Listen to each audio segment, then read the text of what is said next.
What's going on, guys? We're back again with another video, and today we're going to be checking out this Glock 17 RTF2 build that I just threw together. This build was not planned, it kind of randomly happened, and we will be getting into the details of all of that soon, but before we do that, today's video is brought to you by Big Daddy Unlimited. Big Daddy Unlimited is an online buyers club giving you awesome deals on guns, parts, gear, ammo, and more. Some of the things that I personally like over there are their optics. They usually have really good prices on Trijicon optics, which is something you really don't see too often. Click that link down below to get your first month for 99 cents, and big shout out to those guys for supporting the channel.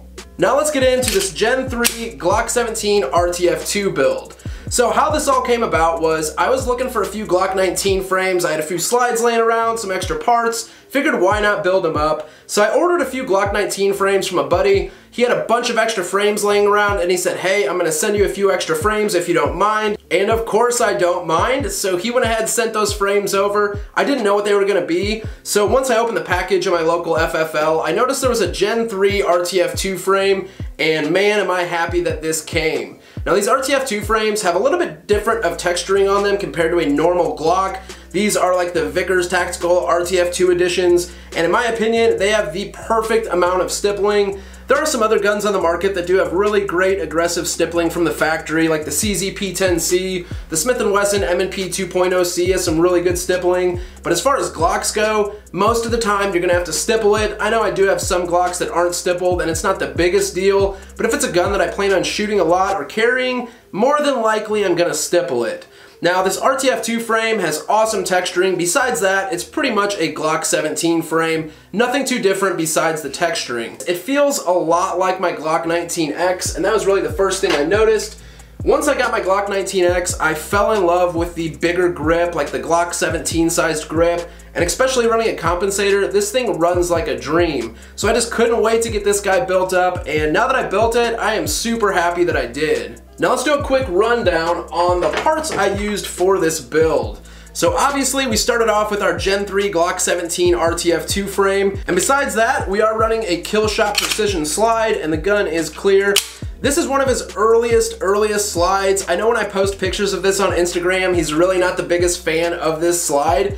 And to be honest, it's not the prettiest thing I've ever seen, but as far as function goes, the front serrations are great, very sticky on the front and the rear, and I do like that it has the top window as well as the side windows. This is not a gun that I plan to carry. This is really more of a fun range toy or something I can run with a battle belt to run a little bit faster than some of my other guns, and so far it's worked out great.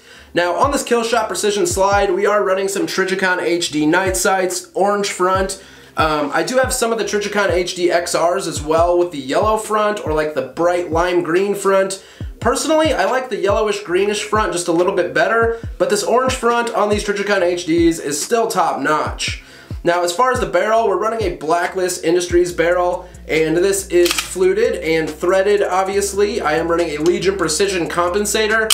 Big fan of the Legion Precision compensators, and a few reasons I really like these Legion comps is because they're priced right. There are a lot of compensators on the market that are pretty expensive, and not so much anymore compared to when they first came out, but when a lot of compensators first came out, and I guess some brands even up till today, are very expensive. You're gonna pay at least $100 for a compensator. These, if I'm not mistaken, run right around 70 bucks, give or take. If you have some coupon codes or something like that, you could probably get them closer to 60 bucks.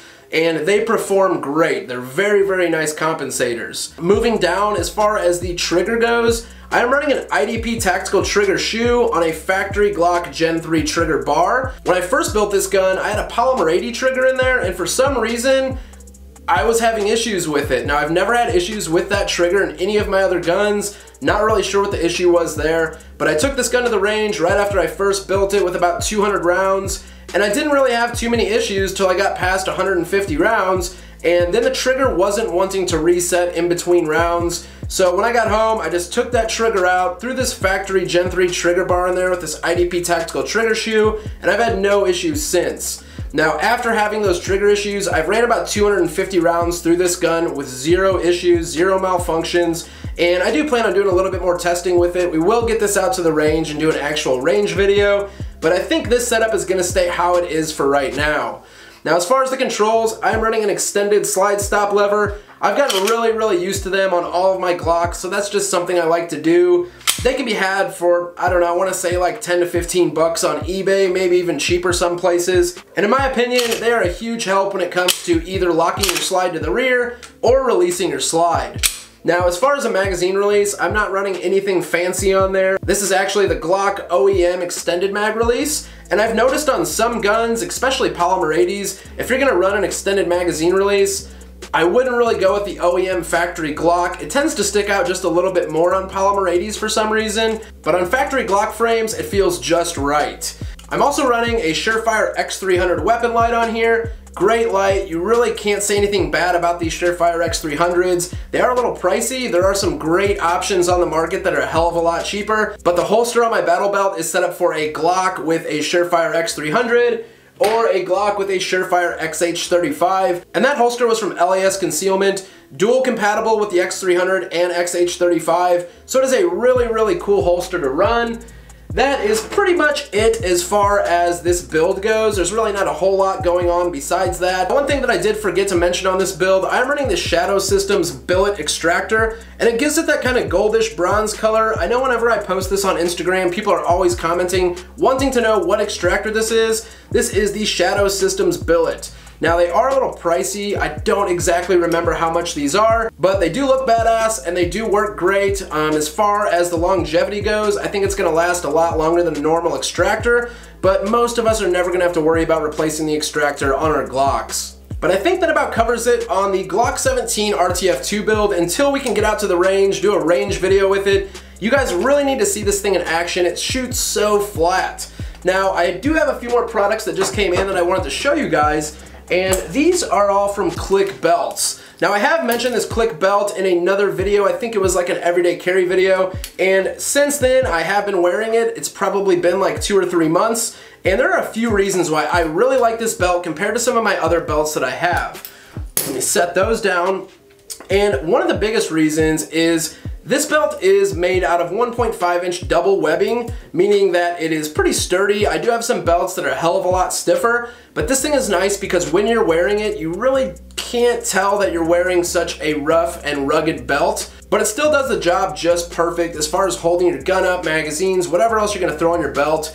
And I do like that once they got up to the front, they went with single ply webbing, giving it a little bit of flexibility, which is always nice. This does have a stainless 1.5-inch Cobra buckle, and these are offered in tons of different colors as far as the belt and the actual webbing goes. Also with the Cobra buckle, you can get them in a number of different colors. I like the black with the stainless buckle. It was something I'd never seen before, and I thought it was pretty cool.